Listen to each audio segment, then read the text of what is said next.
आपकी 7 ऐसी आदतें जिनकी वजह से आपके शोहर के स्पर्म्स डेड हो जाते हैं और हमल आसानी से नहीं ठहरता। जी हाँ, वीडियो बहुत ही इंपॉर्टेंट है, ख़ास तौर पे ऐसे कपल्स के लिए जो औलाद के लिए तरस रहे हैं और हमल नहीं ठहर रहा। कुछ छोटी छोटी बातें हैं लेकिन कुछ बहुत ही ख़ास बातें हैं जो आपकी वजह से होती हैं, यानी फीमेल की वजह से उसके शोहर के स्पर्म का काउंट और मोटिलिटी मुतासर होती है। और अगर इन 7 आदतों को आप छोड़ देती हैं तो आपके शोहर के स्पर्म जल्दी डेड नहीं होंगे, अंदर जाने के बाद एक्टिव रहेंगे, प्रेगनेंसी कंसीव करने के चांसेस बढ़ सकते हैं। मेरा नाम है डॉक्टर ताहिर, चैनल है आपके लिए डॉक्टर हेल्पिंग हेल्थ, सब्सक्राइब ज़रूर कर लीजिएगा। तो बिना टाइम वेस्ट किए जी आते हैं सीधे पॉइंट के ऊपर। नंबर 1 पहली चीज़ है हैंड सैनिटाइज़र्स का इस्तेमाल। अगर आप अपने हाथों को साफ़ रखने के लिए, नीट एंड क्लीन रखने के लिए, या नरम और मुलायम रखने के लिए, या आपके हाथों से खुशबू आए उसके लिए आप बार बार हैंड सैनिटाइज़र, ख़ास तौर पे परफ्यूम्ड सैनिटाइज़र यूज़ करती हैं।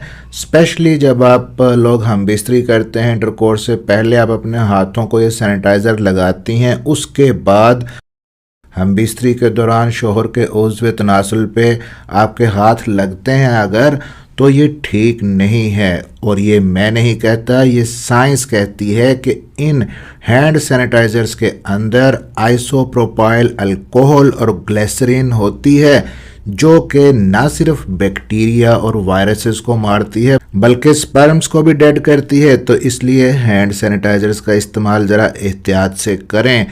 अब जी नंबर 2 पे स्पर्म सेल्स को यूरिन के अंदर डाल के एक एक्सपेरिमेंट किया गया जिससे पता चला कि यूरिन की पीएच इतनी है कि उसमें स्पर्म जिंदा ही नहीं रह सकता।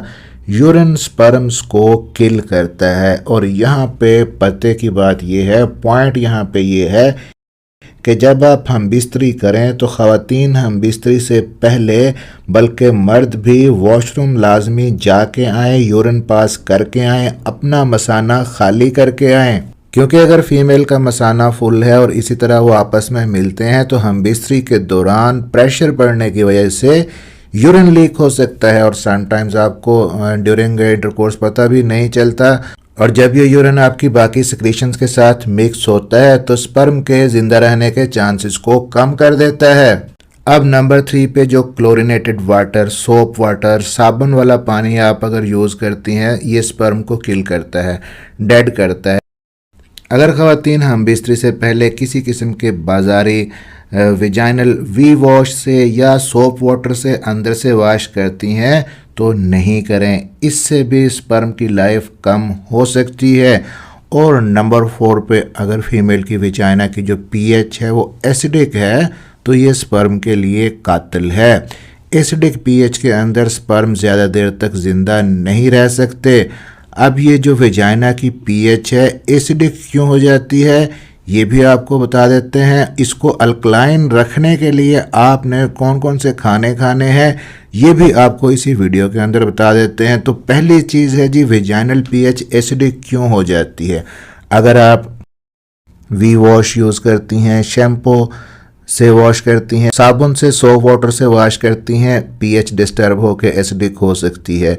इंटरकोर्स के लिए अगर ड्राइनेस है, ड्राइनेस को ख़त्म करने के लिए लुब्रिकेंट्स इस्तेमाल करती हैं जैसे कि ऑयल है, लोशन है, वेजलिन है, इससे भी वेजाइनल पीएच डिस्टर्ब होकर एसिडिक हो सकती है। अगर आप बहुत ज़्यादा प्रोसेस्ड फूड खाती हैं जैसा कि डब्बे के अंदर जो पैक खाना होता है उसके अंदर सोडियम का कंटेंट ज़्यादा होता है, उससे भी पीएच ख़राब हो जाती है। अगर आप एक्सेसिव शुगर इस्तेमाल करती हैं या आप बहुत ज़्यादा रेड प्रोसेस्ड मीट लेती हैं तो इसके अंदर हाई फास्फोरस होता है, इससे भी वेजाइनल पीएच डिस्टर्ब हो जाता है। अब ख़वातीन अपनी वेजाइनल पीएच को अल्कलाइन बनाने के लिए क्या खाएं, इस पे डिटेल्ड एक वीडियो अलग से भी चैनल के ऊपर मौजूद है, आप चाहें तो देख सकते हैं। फिर भी यहाँ आपको बता देता हूँ ताकि शोहर के स्पर्म आपके अंदर जाने के बाद आपकी वजह से डेड ना हो और हमल के चांसेस कम ना हो। तो अपनी वेजाइनल पीएच को अल्कलाइन रखने के लिए सबसे पहले अगर सब्जियों की बात करें, कौन कौन सी सब्जियां आपके लिए हेल्पफुल हैं, उसमें फूल गोभी है, बंद गोभी है, पत्ता गोभी है, ब्रोकली है, चुकंदर है, पालक है, गाजर है, मटर, प्याज, लहसुन। इन सब्जियों को डाइट में शामिल करें। प्रोबायोटिक्स लाजमी लें जो कि दही की शक्ल में आप ले सकते हैं। इसके अलावा ऐसा फूड जिसके अंदर कैल्शियम का हाई कंटेंट है जैसे कि डेयरी प्रोडक्ट है, दूध और दूध से बनी हुई चीज़ें, ये भी हेल्प करती हैं। फ्रूट्स की अगर बात करें तो उनके अंदर तरबूज और लीमू वेजाइनल पीएच को अल्कलाइन करने में हेल्प करते हैं। इसके अलावा सीड्स कुछ ऐसे हैं जैसे कि पंपकिन सीड्स जिसे हम पेठे के बीज कहते हैं, फ्लेक्स सीड्स जिसे अलसी कहा जाता है, सीसम सीड्स जिसको तिल के बीज कहा जाता है। ये सारे बीज अगर आप यूज़ करती हैं, ये सारी चीज़ें भी आपके वेजाइनल पीएच को अल्कलाइन रखने में और स्पर्म को ज़िंदा रखने में हेल्प करती हैं। और यहीं पे एक और चीज़ भी आपको बता दूं जो ना सिर्फ आपकी वेजाइनल पीएच को अल्कलाइन रखेगी बल्कि हमल ठहराने में भी आपकी मदद देती है, वो है ऑर्गेज़म हासिल करना। या आसान अल्फाज में अगर मैं आपको बताना चाहूँ तो हम बिस्तरी के दौरान औरत का फारिग होना, ये भी हेल्प करता है वेजाइनल पीएच को अल्कलाइन बनाने में। स्पर्म को स्विम करने में हेल्प करता है। उस वक्त बच्चेदानी के अंदर कॉन्ट्रैक्शंस आते हैं जिससे स्पर्म की मोटिलिटी और स्पीड बढ़ जाती है। अब नंबर 5 पे इम्पोर्टेंट चीज़ है जी, अगर आपके अंदर इन्फेक्शन है किसी किस्म का, आपको वेजाइनल इन्फेक्शन है, सर्विसाइटिस है, वेजिनाइटिस है, वेजाइना से डिस्चार्ज आता है, एबनॉर्मल स्मेली किस्म का, सर्विक्स के अंदर बच्चेदानी के मुंह पे सोजिश है, ज़ख़म है, पस सेल्स हैं, तो याद रखें कि मिलने के बाद जो स्पर्म शोहर के अंदर जाते हैं तो आपकी इन सेक्रेशंस के अंदर जो ल्यूकोसाइट और एपिथेलियल सेल्स होते हैं वो स्पर्म को खा जाते हैं। तो इसलिए अपने इन्फेक्शन का ट्रीटमेंट लाजमी करें अगर आप जल्दी प्रेगनेंसी कंसीव करना चाहती हैं। अब नंबर 6 पे है जी सर्वाइकल म्यूकस। नॉर्मली जो सर्वाइकल म्यूकस होता है फीमेल के अंदर वो एक डिस्चार्ज होता है, यूँ समझ लें, जो कि बच्चेदानी के मुंह के ऊपर एक प्लग बना देता है, सर्वाइकल प्लग जिसको कहते हैं। इसका फंक्शन ये होता है ताकि बाहर के बैक्टीरिया वायरसेस वगैरह अंदर ना जाएं। सर्वाइकल म्यूकस का नॉर्मल होना बहुत ही ज़रूरी है, जिसको ख़वातीन डिस्चार्ज कहती हैं आम ज़ुबान में। अगर आपका टाइप 2 सर्वाइकल म्यूकस है तो ये ठीक नहीं है। अब ये टाइप 2 सर्वाइकल म्यूकस क्या होता है, ये येलो कलर का होता है और इतना स्टिकी होता है और थिक होता है कि जैसा पेस्ट है, पेस्ट की शक्ल का होता है। ये एक स्ट्रॉन्ग बैरियर बन जाता है, रुकावट बन जाता है, स्पर्म को अंदर जाने से रोकता है, स्पर्म अंदर नहीं जा सकता।